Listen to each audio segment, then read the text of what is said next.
तर बघा, कालपर्यंत आपण सिंपल प्रेझेंट टेन्स बघितलं. लक्षात ठेवा, मला या विषयाची म्हणजे याबद्दल पूर्ण खात्री आहे की आपण ज्या पद्धतीनं सिंपल प्रेझेंट टेन्स घेतला आहे ना, म्हणजे जर टोटल पूर्ण जर बघितला तर आपण जवळपास 3 ते 4 पुस्तकाचं मर्जिंग घेतलं आहे त्याच्यामध्ये. ठीक आहे. तर तुम्ही जर काळजीपूर्वक बघितलं तर सिंपल प्रेझेंट टेन्समधला कुठलाच प्रॉब्लेम तुम्हाला येणार नाही. त्याच पद्धतीने आपण याचा पण असं प्रयत्न करू का शक्यतोवर का कंटिन्युअस टेन्सचा. तर कंटिन्युअसमध्ये लक्षात ठेवायचं की आपण एक कंटिन्युअस चांगला शिकून घ्यायचा, तर म्हणजे पास्टमधला कंटिन्युअस आणि फ्युचरमधला कंटिन्युअस आपल्याला सिम्पल जायचं. आलं का लक्षात? तर लक्षात ठेवा, या कंटिन्युअस टेन्सचा आणि पुढच्या जो पर्टिक्युलर काय प्रेझेंट परफेक्ट कंटिन्युअस टेन्स किंवा परफेक्ट कंटिन्युअस टेन्स, त्याच्यामधला एक डिफरन्स मी सुरुवातीला सांगितला होता. तर तो डिफरन्स म्हणजे लक्षात ठेवा हा असा आहे. ठीक आहे. कंटिन्युअस टेन्समध्ये जी गोष्ट घडते ती एका विशिष्ट क्षणाला घडते, विशिष्ट पॉईंटला घडते. लक्षात ठेवा. आणि म्हणजे काय म्हटलं तुला, प्रेझेंट परफेक्ट कंटिन्युअस टेन्स किंवा परफेक्ट कंटिन्युअस टेन्स, मग तो पास्ट असो की फ्युचर असो, तर त्याच्यामध्ये एक टाईम पिरियड असतो, है ना. काय असतो? Time period. याला जर ओळखायचं लक्षात असलं, याची जी ओळख आहे, आलं का लक्षात, याची जी ओळख आहे, मी तुम्हाला याचं एक्झाम्पल काय सांगितलं होतं का, जसं तर मी तुम्हाला म्हटलं का या दोन्ही वाक्यामध्ये फरक लक्षात घेता. मी तुम्हाला म्हटलं का तुम्ही काय करता, तर तुम्ही ऐकत आहात. बघा, तुम्ही काय करतात, पाहत आहात मला असं. ठीक आहे, सोपं जाईल समजायला. पाहत आहात, है ना. तुम्ही काय पाहत आहात. ठीक आहे. तर इथं हा त कन्सिडर लक्षात ठेवायचा. काय त लक्षात ठेवायचा. पाहत आहेत, है ना. तो जेवण करत आहे, है ना. जेवण करत आहे. तो पत्र लिहित आहे, है ना. तो पत्र लिहित आहे. तो पतंग उडवत आहे. हे जगत बघ त आहे असा शब्द येतो. तर मी इथे लक्षात ठेवतो, हा बेसिक डिफरन्स आहे लक्षात ठेवता याचा आणि त्या म्हणजे परफेक्ट कंटिन्युअस टेन्सचा. की जेव्हा तुम्हाला एखादा व्यक्ती म्हणतो की बा परफेक्ट म्हणजे कंटिन्युअस टेन्स म्हणजे काय, की त्याच्यामध्ये गोष्ट कंटिन्यू, पण ती त्या क्षणाला कंटिन्यू होती. म्हणजे मी तुम्हाला एक्झाम्पल काय घेतलं होतं की जर तुम्ही म्हटलं की तुम्हाला विचारलं की तुमचा लहान भाऊ किंवा लहान बहीण काय करत आहे, तर तुम्ही म्हणताय तो अभ्यास करत आहे, तर ते त्या क्षणाचं उत्तर आहे. लक्षात ठेवता, तो काय करताय. पण जर तुम्ही म्हटलंय तो करतोय असं जर उत्तर दिलं, आहे ना, तर त्याच्यामध्ये काय आला, टाईम पिरियड आला. काय आला, टाईम पिरियड आला. म्हणजे कदाचित तो अर्ध्या तासापासून अभ्यास करतोय, है ना. तो अर्ध्या तासापासून अभ्यास करतोय हे गृहीत आहे. हे गृहीत आहे म्हणजे त्याचा अभ्यास करण्याची पद्धत म्हणजे जो वेळ आहे तो काय, म्हणजे जेव्हा लक्षात ठेवता इथे ही गोष्ट भरपूर लोकांना लक्षात येत नाही का, दोन्ही ठिकाणी VING येतं, आहे ना. आणि याच्यामध्ये दोघांमधला डिफरन्स काय, जसं मी सर्वात बेस्ट ही गोष्ट समजून घ्यायसाठी लक्षात ठेवतो, मॉडेलमध्ये एक कन्सेप्ट येतो दॅट इज कॅन आणि कुडचा. मी पुढे पण हा गोष्ट घेईल. ठीक आहे. लोकांना काय वाटतं त्याचा म्हणजे जर तुम्ही ठीकठाक पद्धतीचा अभ्यास केला, आय कॅन डू दिस, किंवा लक्षात आय कॅन डू दिस आणि आय कुड डू दिस, किंवा याला बेस्टमध्ये समजून घ्यायचं, दोघांचा अर्थ हे मी करू शकतो असाच होतो. आलं का लक्षात. दोघांचा पण अर्थ काय होतो, मी करू शकतो, है ना. I can do this, I could do this, है ना. मी हे करू शकतो. पण याच्यामध्ये ही फॉर्मल वाक्य आहे, तर हे काय तुमचं म्हणजे फॉर्मल म्हणजे कसं, सॉरी फॉर्मल लक्ष कॅज्युअल वाक्य आहे, आणि ह्या वाक्यामध्ये फॉर्मल आहे, नम्रता जास्त आहे. जसं आपण जे टीचरला म्हणजे जसं तुम्ही मित्रमैत्रिणी आहात, है ना, मित्रमैत्रिणी, आणि मित्रमैत्रिणीमध्ये तुम्ही मित्राकडची एखादी गोष्ट घेतात, तर त्याच्यामध्ये तुम्ही म्हणता कॅन आय टेक दिस, तर ते हरकत नाही. पण टीचरला कधी पण तुम्ही म्हणायचं असेल, टीचर किंवा तुमच्यापेक्षा वडीलधारी व्यक्ती आहे, रिस्पेक्टेड व्यक्ती आहे, आणि त्याच्याकडून कुठली गोष्ट घ्यायची आहे किंवा त्याच्या टेबल्सवरून कुठली गोष्ट घ्यायची आहे, तर कुड आय टेक दिस, आहे ना. तर ह्या दोन वाक्यांमध्ये फरक आहे. आपण दोन्ही ठिकाणी कॅनच वापरू, कारण मराठीमध्ये अर्थ काय येतो शक्य, पण भावना वेगळ्या आहेत. लक्षात ठेवता. त्याच पद्धतीनं तो करतोय आणि करत आहे, है ना, ते सांगतोय. तो अभ्यास करत आहे आणि तो करतोय, या दोन्ही ठिकाणी जर विचार केला तर लक्षात काय येतं आपल्याला, आपल्याला असं वाटतं की दोन्ही वाक्य काय सारखेच आहे, ना. तो अभ्यास तर करत आहे, पण तुम्हाला जे भाव आहेत, तर जेव्हा तुम्ही करतोय म्हणताय, लक्षात, है ना, किंवा त्याला मराठीमध्ये लक्षात ठेवता, काही मराठीच्या म्हणजे इंग्लिश ग्रामरच्या पुस्तकांमध्ये त्याला करत आलेला आहे असा शब्द वापरला जातो. करत आलेला आहे. ठीक आहे. सर्वात महत्त्वाची असते ओळख. तर काय म्हणालो मी, लक्षात घ्या की करतोय आणि करत आलेला आहे याच्यावर फरक आहे. ठीक आहे. पाहत आहे आणि पाहतोय याच्यामध्ये फरक आहे, है ना. पाहत आहे म्हणजे तो आता पाहत आहे आणि पाहतोय, लक्षात आलं. ठीक आहे. म्हणजे याचा अर्थ असा होतो की आपण याच्याकडे जर वळतो तर याच्यामध्ये नियम लक्षात होता. आपण फॉर्म्युलांमध्ये पण विचार करू, आणि सर्वात पहिले ओळख लक्षात होतं. काय ओळख. तर तसं उदाहरणार्थ की मराठीमध्ये हे वाक्य ओळखायसाठी तर आपल्याला काय लक्षात ठेवायचं, सर ब्लॅक पेन घे. ठीक आहे. ओळख जर बघितली तर ओळखमध्ये काय लक्षात ठेवताय की क्रियापदाला है ना, क्रियापदाला त प्रत्यय है ना, क्रियापदाला मराठीमध्ये मराठी वाक्यात त प्रत्यय आणि समोर त आहे है ना, त आहे. जर असं कुठे त आहे किंवा त आहात, त आहात असं जर वाक्य दिसत असेल तर ते वाक्य कसं समजायचं, अपूर्ण वर्तमान काळाचं समजायचं. अपूर्ण कोण का तो वर्तमान काळ. आता याचा अर्थ काय होतो लक्षात घ्या की जसं वर्तमान काळामध्ये एखादी गोष्ट अपूर्ण आहे, पूर्ण झाली का नाही, तो काय करतोय, तो अभ्यास करत आहे, म्हणजे अभ्यास करणं पूर्ण झालाय का नाही. तर ते जे इव्हन ही गोष्ट पास्ट टेन्समध्ये होता, तो अभ्यास करत होता है ना, तो अभ्यास करत होता, तो अभ्यास करणार, सॉरी तो अभ्यास करत असणार, तो अभ्यास करत असणार. तर लक्षात ठेवता की हा मला ओळख लक्षात ठेवायचा. कारण सर्वात मोठा प्रॉब्लेम हा बघितला मी विद्यार्थ्यांचा, इव्हन मी भरपूर वेळ शिकवताना की कुठलं वाक्य कुठल्या टेन्समध्ये आहे हे लक्षात येत नाही. आणि ते ओळखण्यासाठी सर्वात सिंपल गोष्ट काय असते, तुम्हाला मराठीमधल्या त्या वाक्यामधला सेन्स समजूया. जसं आपण काय म्हटलं सिंपल प्रेझेंट टेन्ससाठी काय म्हटलं होतं काल, तो ते है ना, मी पाणी पितो है ना, तात है ना, किंवा आहे. तर इथे आता आहे शब्द आला आहे, पण आहे सोबत आपल्याला कन्सिडर काय करायचं आहे, तो है ना, काय करताय त कन्सिडर करायचं. जसं उदाहरणार्थ तो पत्र लिहित आहे, तो पत्र लिहित आहे. तर मी इथं काय म्हटलं तुम्हाला, काय म्हटलं, हा त लक्षात ठेवायचा आणि हा आहे लक्षात ठेवायचा. ठीक आहे. हे वाक्य है ना, हे वाक्य कसं बनतंय, ही इज. ठीक आहे. तुम्हाला एक नियम सांगितला होता, याचा नियम सांगितला होता, लक्षात आहे, याचा नियम सांगितला होता बघा. ज्यांना माहित नाही त्यांनी लक्षात ठेवायचं की आपण ही इट प्रॉपर नाउन असेल तर इथं काय होतं, ईएस आय एस किंवा यस प्रत्यय लागतं. आणि जनरलाइजमध्ये काय लागतं, यस प्रत्यय काय लागतं, ही इज है ना, लिहित है ना, रायटिंग अ लेटर. ठीक आहे. तर म्हणजे याच्यापासून एक नियम काय बनतो लक्षात घ्या, नियम काय बनतो, म्हणजे याच्यापासून काय रूल काय बनतो, यस प्लस है ना, इज एम आर. माझा सिक्वेन्स असा आहे, तुम्हाला जेव्हा ठेवायचा ठेवा है ना, इज एम आर हरकत नाही. इथे बदलला का, मी काही वेगळं दिलं काय, तेच दिला, फक्त सिक्वेन्स बदलून दिला है ना. पहिले पाणी पेली नंतर दूध पेली, अंदाजून एकच झालं. ठीक आहे. Is am are. ठीक आहे. पण क्वांटिटी बदलणार, इज एम आर प्लस काय व्ही आय एन जी है ना. काही लोक याला काय म्हणतात आपण V4 है ना, प्लस काय अदर वर्ड्स.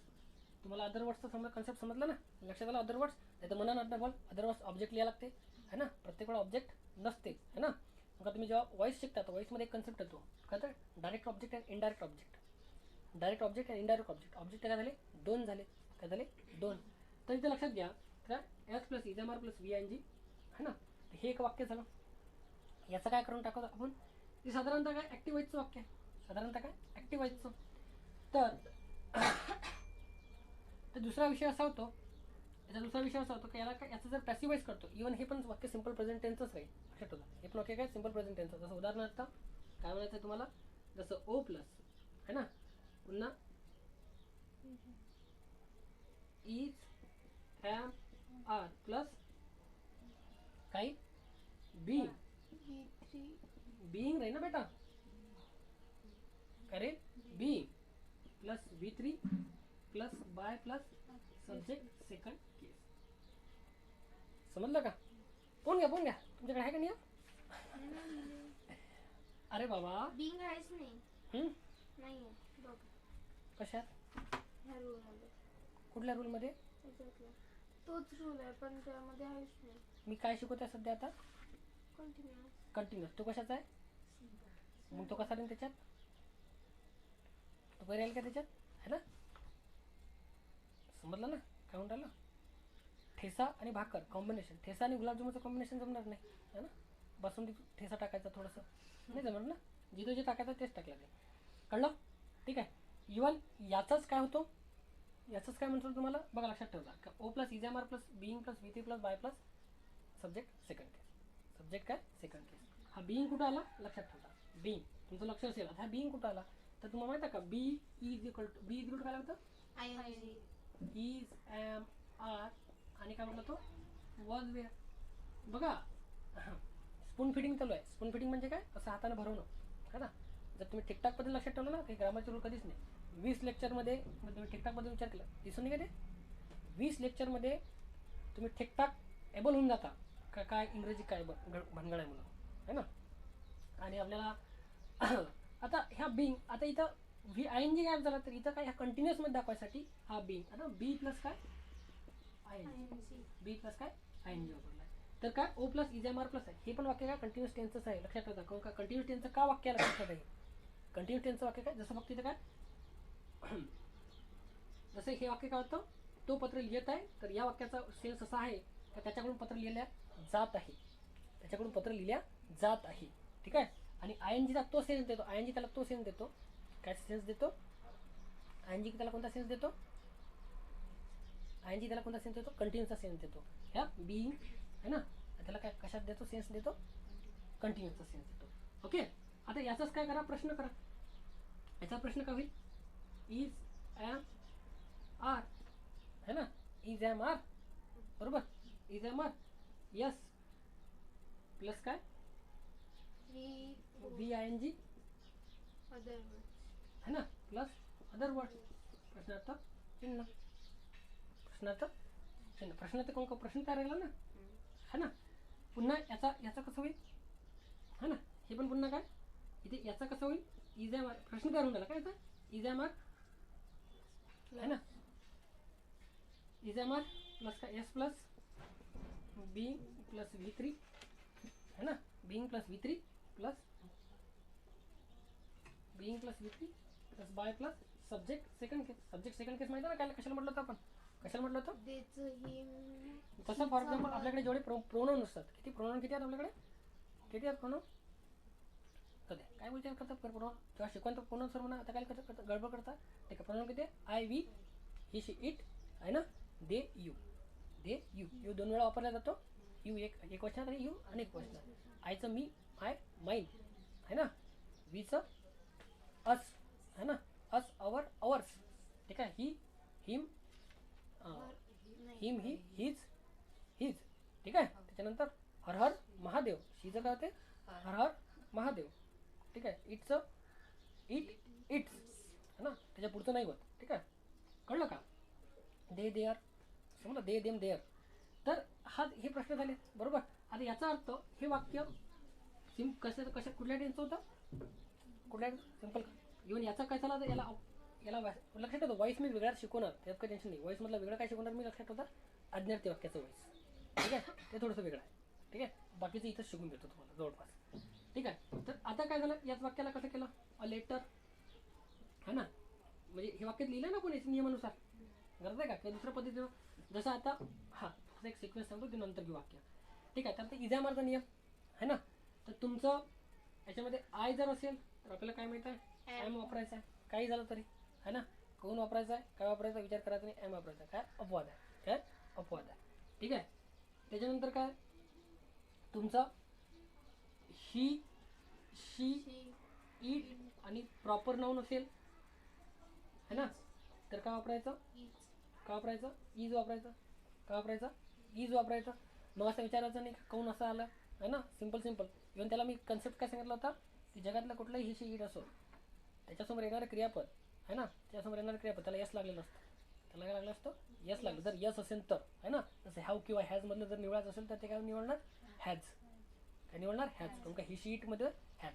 जर तुम्हाला पर्टिक्युलरली वॉज वेअरमधलं काय निवडायचं असेल ही शी इट समोर तर काय निवडणार, वॉज. कारण का त्याला काय लागला, यस है ना, समजलं, कॉमन सेन्स, ठीक आहे. हे बेसिक फंडामेंटल्स आहेत, ठीक आहे. त्याच्यानंतर काय अनेक वचन, अनेक वचन, त्याच्यानंतर वी आणि दे यू आणि यू, व्हेरी गुड. तिथं काय लागेल, आर लागेल, तिथं काय लागेल, आर लागेल, सिम्पल आहे ना. तो म्हटलं तर तोच्या ठिकाणी काय झालं, जसं आता उदाहरणार्थ तोच्या ठिकाणी काय झालं की आपण इथं काय घेतलं असतं, आय घेतलं असतं है ना. तर काय म्हटलं असतं आपण, मी पत्र लिहित, असं म्हटलं असतं आपण, काय म्हटलं, मी पत्र लिहित. मी पूर्ण वाक्य लिहू का, लिहावंच लागेल ना, पूर्ण वाक्य लिहावं लागेल, मी पत्र लिहित आहे, बरोबर आहे, मी पत्र लिहित आहे. तर इथं काय झालं असतं, आय आलं असतं, जसं तसं वाक्य, सॉरी आय आणि इथे काय एम, बाकीचं वाक्य जसं तसं राहिलं असतं. फॉर एक्झाम्पल इथे जर काय आलं असतं, वी आलं असतं, काय आलं असतं, वी आलं असतं, तर इथे काय आलं असतं, आर, काय आलं असतं, आर आलं असतं, काय आलं असतं, आर. याच्या संदर्भात बेसिक नियम काय सांगितला तुम्ही लक्षात ठेवता, हे तर मी सांगतच आहे तुम्हाला. पण एक बेसिक नियम काय लक्षात ठेवायचा का, तो नियम असा आहे का जर कर्ता एकवचनी आहे तर क्रियापद एकवचनी, आणि कर्ता अनेकवचनी आहे तर क्रियापद अनेकवचनी आहे ना. यामध्ये आय नावाचा विषय फक्त अपवाद येतो, बाकी ठिकाणी सगळं काय सामान्यतः सगळ्या गोष्टी आय आणि यूच्या संदर्भात थोडा बहुत अपवाद येतो. ते कधी यू एकवचनी असला तरी हॅव वापरावं लागतं है ना, यू एकवचनी असला तरी आर वापरावं लागतं, यू अनेकवचनी असला तरी काय आरच वापरावं लागतं. तर ठीक आहे. तर इथं काय, तर फॉर एक्झाम्पल काय म्हटलं होतं आपण इथं, आय आहे ना, मी पत्र लिहित आहे, तर काय I am writing a letter, बरोबर. आणि याचंच आपल्याला व्हॉइस करायचं. व्हॉइस करायचं म्हणजे लक्षात ठेवायचं काय करायचं, पॅसिव्ह व्हॉइस करायचं आहे. लक्षात ठेवायचं. तर काय म्हणतो, अ लेटर है ना. आता इथं हा लेटर झाला, इथं आय होता, आता इथं बदल लक्षात घ्या है ना. भरपूर लोकांना हे लक्षात येत नाही. आता लेटर आहे, आता लेटर एक वचनी की अनेक वचनी आहे, एक वचनी. का म्हटलं लक्षात ठेवला, इथं काय एक वचनी आहे कारण इथं अ लेटर लागला. लक्षात ठेवलं, अ लेटर. जर इथं हे लेटर्स जर असतं फॉर एक्झाम्पल है ना, त्याला हे जर इथं काय लेटर्स असतं, काय असतं, मी पत्रे लिहित, म्हणजे आता पत्रे नसतं, पत्रच होतं त्याचं अनेक वचन, पण ठीक आहे. पण मी काय अनेक पत्र लिहित आहे, तर याचा अर्थ काय झालं, अ लेटर काय होईल, इज है ना. इज काय पुढे काय, पुढे नियम काय होता पहा, वित्री का पहिले बिईंग असेल, पहिले बिईंग असेल ना बेटा, बिईंग प्लस काय वित्री. याचं काय वित्री काय येते, रिटर्न काय ते रिटर्न. रूट कोण सांगितलं रे बाबा, सर रोट V2 आहे. हा रूट नाही आहे, रोट आहे ते रोट है ना, रोट. Return by me subject second केस, आयची सेकंड केस काय होते मी. पण एक लक्षात ठेवला बघा, तुम्ही न्यूजपेपरमध्ये कधी वाचला का बाय मी नावाचा शब्द, by she, by him, by her असं वाचलं कधी न्यूजपेपरमध्ये एवढंच येतं, a letter is written by है ना, लेटर इज रिटन. किंवा शाहरुख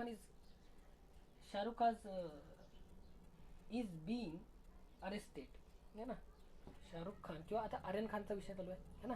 तर हे वाक्यासाठी लक्षात ठेवता की बा तिथं ॲक्च्युअलमध्ये आहे अरेस्टेड बाय, कोण करत असते, करत असते, पोलीस करत असते है ना, बाय पोलीस. आता आर्यन खान आता लय फेमस आहे. आता इथे लक्षात होता तरी कर्मणी प्रयोगाचा तोच एक गडबड आहे, म्हणजे तो एक खूप जबरदस्त फायदा आहे. त्याच्यामध्ये काय होतं, करता काय होतं, गौण होऊन जातो. आता इथे शाहरुख खान खूप मोठी त्याची तुम्हाला माहिती आहे किती दिवसापासून ते प्रकरण गाजून राहिलं, शाहरुख खानचं बोर्ड झाला अटक है ना. पण Aryan Khan is being arrested यांना करण्यात आलेलं आहे, करण्यात आलेलं आहे ना, आर्यन खानला अटक करण्यात आलेलं आहे जसं वाक्य येणार नाही म्हणा इथं, पण ठीक आहे. लक्षात ठेवा, आपण जेव्हा तुम्ही 10वी किंवा 12वीसाठी याचा अभ्यास करता तेव्हा बाय मी हे लिहावंच लागेल है ना. पण जेव्हा तुम्ही एखादं लेटर लिहिताय है ना, तुम्ही तुमच्या डे टू डे लाईफमध्ये तुम्ही एखाद्या अधिकाऱ्याला लेटर लिहितायत है ना, तर त्याच्यामध्ये शक्यतोवर हे अशा भाषा वापरल्या जात आहे साधारणतः, लक्षात ठेवा है ना.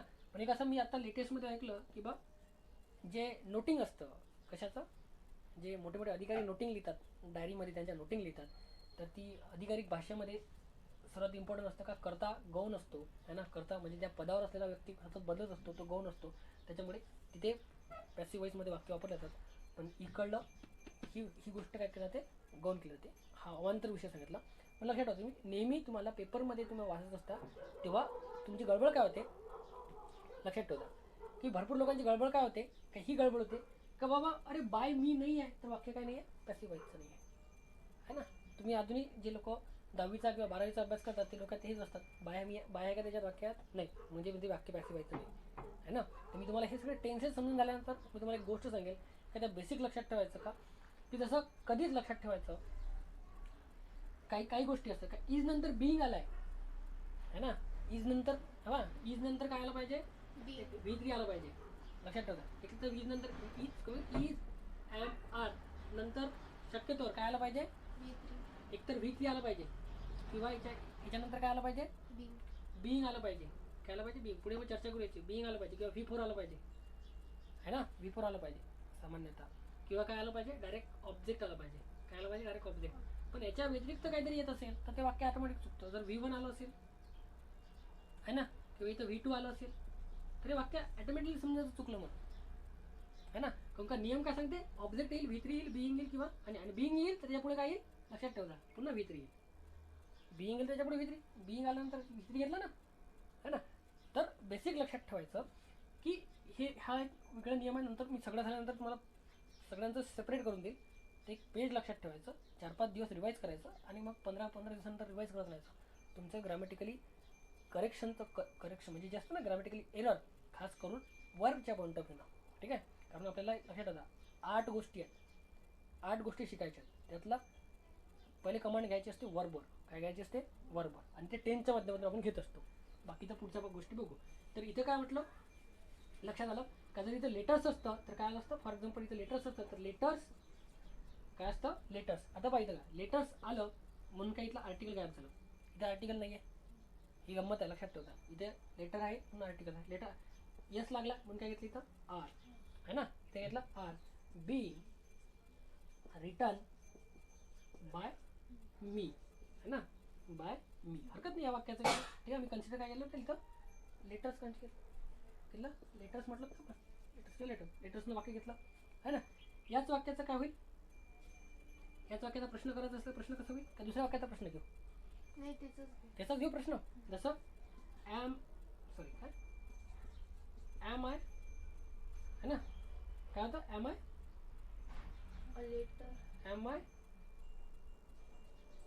आय रायटिंग अ लेटर प्रश्नार्थक चिन्ह. मी पत्र लिहित आहे का है ना. मी पत्र लिहित आहे का म्हणजे आता याला वेगळ्या पद्धतीमध्ये are you writing a letter प्रश्न बघा. तुम्ही बोलता स्पोकनमध्ये कसं का बघा are you writing a letter. हां समजलं. Are you coming with me. तू माझ्यासोबत येत आहे का. बघा काही म्हणजे शिकायसाठी काही विषय मोठायला लागत नाही है ना. Are you coming with me है ना. Yes of course. No I am busy. Simple. तर हेच वाक्य काय झालं? Am I writing a letter. तर त्याचं वाक्य कसं केलं? Are you coming with me है ना. आणि हेच वाक्य याच्यामध्ये इथं कसं होईल? इज अ लेटर है ना. Is a letter. आता असे वाक्य पाहिल्यानंतर काय होते माहिती आहे का? थोडंसं घबरावते. अरे हे काय पाहिलं बा मी लेटर नंतर एकदम बिईंग कसं काय आलं? तो इज इकडे गेला ना भाऊ है ना. असं गडबड होते, लक्षात ठेवता. तर is a letter being return by me.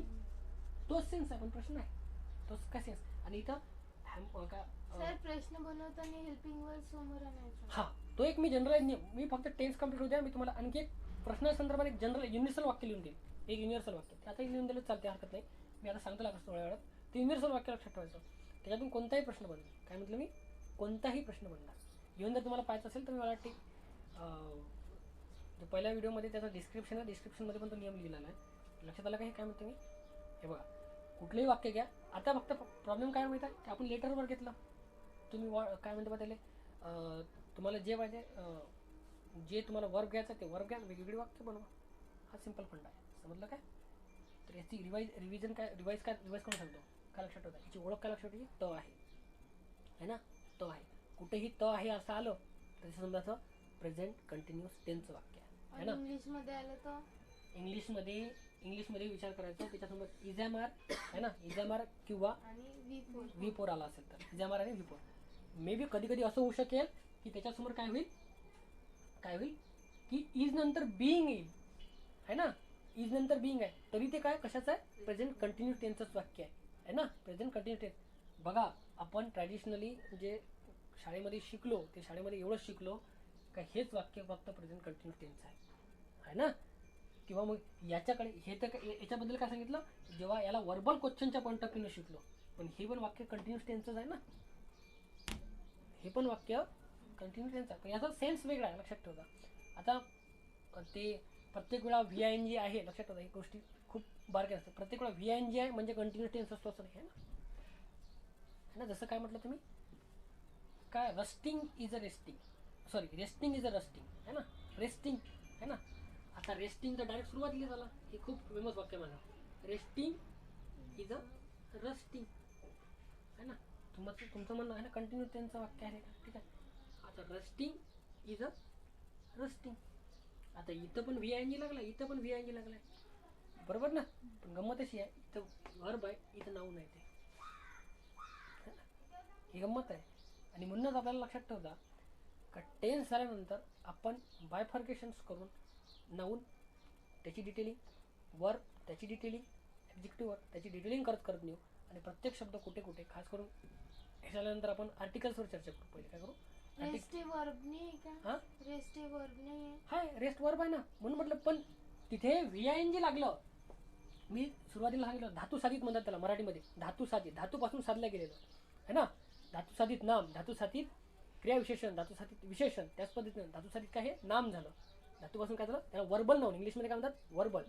Verbal noun. Gerund शब्द ऐकला असेल तुम्ही. ING लागतो. हां ते होय ते. ठीक आहे, धातू साधित. लक्षात आलं, येऊन राहिलं, लिहून घ्या. They are eating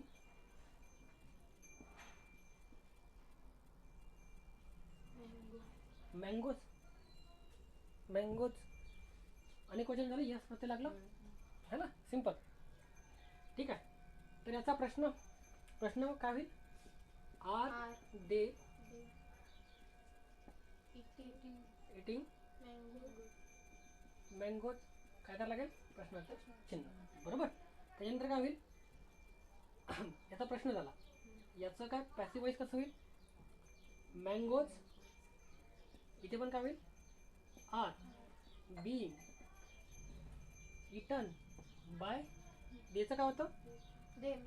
they. Very good. काय होतं, देचं काय होतं, दे. ठीक आहे, याचं आर पुन्हा आर बीइंग कशाला, आर मँगो आहे ना रे पटा, बरोबर बघतो लिहिलं. Are mangoes being eaten by them. ठीक आहे, तर इथे लक्षात ठेवायचं का, हे वर्बल क्वेश्चन्स आहेत. हे काय कुठले क्वेश्चन्स आहेत, वर्बल क्वेश्चन्स. ठीक आहे, समजलं का. एक जनरलाइज रूल ते तुम्हाला जे म्हणत होतो, तर तो रूल असा आहे, लक्षात घ्या. तर जसं फॉर एक्झाम्पल कधी पण शब्द काय असतो, WH असतो. त्याच्यानंतर काय येतं, नाऊन. काय येतं, नाऊन. त्याच्यानंतर असतं हेल्पिंग वर्ब. काय असतं त्याच्यानंतर, काय असतं हेल्पिंग वर्ब. हा जनरलाइज रूल आहे. याच्यामध्ये सगळे, याच्यात WH पण येणार, याच्यात वर्बल पण येणार. ठीक आहे, WH noun plus helping verb plus yes plus इथं व्ही. आता मी इथं फक्त व्ही लिहितोय. का व्ही लिहितोय, कारण लक्षात घ्या, कारण व्ही बदलत असतो. तसा व्ही का बदलत असतो, तसं तर बघा आपण, तसं बघा फॉर एक्झाम्पल असं म्हणू आपण की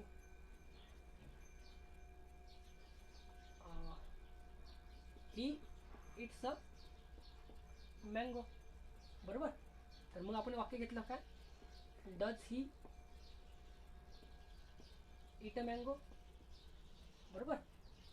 किंवा आता हे वाक्य घेतलं, प्रश्नाचं चिन्ह, ही एट अ मँगो.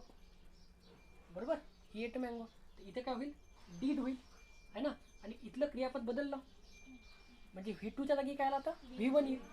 लिहायची गरज आहे काय, हे वाक्य लिहिणार नाही तुम्ही, लिहिणार आहे, बरं लिहिणार आहे. तर इकडे वाक्य घेतो. ठीक आहे, तर इथे काय, did he eat a mango. इथे प्रश्नाचं सॉरी प्रश्न कळलं का तुम्हाला, काय म्हणलं का, इथे जे होतं ते बदललं. म्हणून आपण जनरलाइजमध्ये काय घेतोय, आपण जनरल व्ही घेतोय. म्हणजे इथं V1 V2 V3 V4 हा V5 नाही, V5 नाही. हां, बोलताना थोडंसं सांभाळू. ठीक आहे, V4 पर्यंत काही येऊ शकतं, V4 पर्यंत काही येऊ शकतं. प्लस अदर वर्ड प्रश्नार्थक चिन्ह. जसं आता याच्यातले एक गोष्ट लक्षात ठेवायची, जर तुम्ही इथून इथपर्यंत वापरत आहात, इथून इथपर्यंत वापरत आहे, तर तो काय तुमचा वर्बल है ना. आणि जर तुम्ही पूर्ण वापरत आहात, तर तो काय तुमचा WH. ठीक आहे. आता नाऊन ब्रॅकेटमध्ये काय लिहिलं, ह्याने मी पुन्हा जेव्हा आपण प्रश्नार्थक शिकू तेव्हा तुम्हाला रिवाईज करून देऊ. पण आता तुम्ही आता इथे विचारलं, मी तुम्हाला जनरलाइज प्रश्नांचा कन्सेप्ट सांगून राहिलो. ठीक आहे, तर इथे नाऊन लक्षात ठेवता, नाऊन हे प्रत्येक वेळा येतं असं नाही. समजलं का, मी नाऊन प्रत्येक वेळा येतं असं नाही, हा वर्ब प्रत्येक वेळा येतं असं नाही. ठीक आहे, जसं फॉर एक्झाम्पल बघा नियमामधलं, व्हॉट इज युअर नेम. याच्यामध्ये वर्ब पण गायब आहे ना. WH आला, हेल्पिंग वर्ब आला, यस आला, डायरेक्ट ऑब्जेक्ट आला. का, कारण इथं रिझन काय, कारण इजच काय इथं मेन वर्ब आहे. तिथं मेन वर्ब आणि हेल्पिंग वर्ब काय एकच आहे, बरोबर. त्याच्यानंतर जसं विच, आता हे पूर्ण वाक्य काय याच्यामध्ये पूर्ण येणार, लक्षात ठेवलेलं वाक्य मी, जसं विच बुक आहे ना, नाऊन. विच बुक डू किंवा विच बुक आर यू, ठीक आहे, रीडिंग, ठीक आहे. इवन याच्यामध्ये ऑब्जेक्ट नाही आहे, कधी कधी काय याच्यामध्ये ऑब्जेक्ट नाही आहे. जसं विच डब्ल्यू एच घेतला, नाऊन घेतला, नाऊन आला, हेल्पिंग वर्ब आर आलं, यस आला, बरोबर, यस आला, व्ही आला. आता व्ही पा बदलला इथं व्ही, म्हणून इथं तर व्हीच नव्हता, तर म्हणून तुम्हाला सांगतो व्ही अँड अदर वर्ड्स इथे आहे आणि क्वेश्चन मार्क, ठीक आहे. तर हा नियम जर तुम्ही लक्षात ठेवला तर तुमचं कधीच, हा पाठच करून टाकायचा, तुमचं कधीच काय चुकणार नाही, ना तुमचा डब्ल्यू एस चुकणार, ना तुमचा कधी वर्बल क्वेश्चन चुकणार. आणि वर्बल क्वेश्चन काय मी तिथं अंडरलाईन केली आहे, वर्बल क्वेश्चन आहे तेवढा है ना. बघा काय होतं, हेल्पिंग वर्ब है ना, yes we and other words question mark, simple है ना, कळलं का, किंवा नो म्हणतात. आणि लक्षात ठेवता की सर्वात इम्पॉर्टंट गोष्ट आहे कम्युनिकेशन्समधली प्रश्न आहे ना. जसं तुम्ही एखादा ट्रॅफिक हवालदार उभा आहे, त्याला म्हणतात काका हा ॲड्रेस सापडून याला, हा रस्ता कुठे आहे, हा ॲड्रेस कुठे आहे, काय विचारलं, कुठे आहे, प्रश्न विचारला ना. बसमध्ये एखादा बाजूला मुलगा किंवा मुलगी बसली आहे, कोणी बसलं असं आहे ना, त्याला काय म्हणतात, तुमचं नाव काय, कुठे चालले, कुठून आले, काय करता. म्हणजे प्रश्न किती इम्पॉर्टंट आहेत लक्षात ठेवता, कारण कम्युनिकेशनची सुरुवात काय होत असते, प्रश्नांनी होत असते.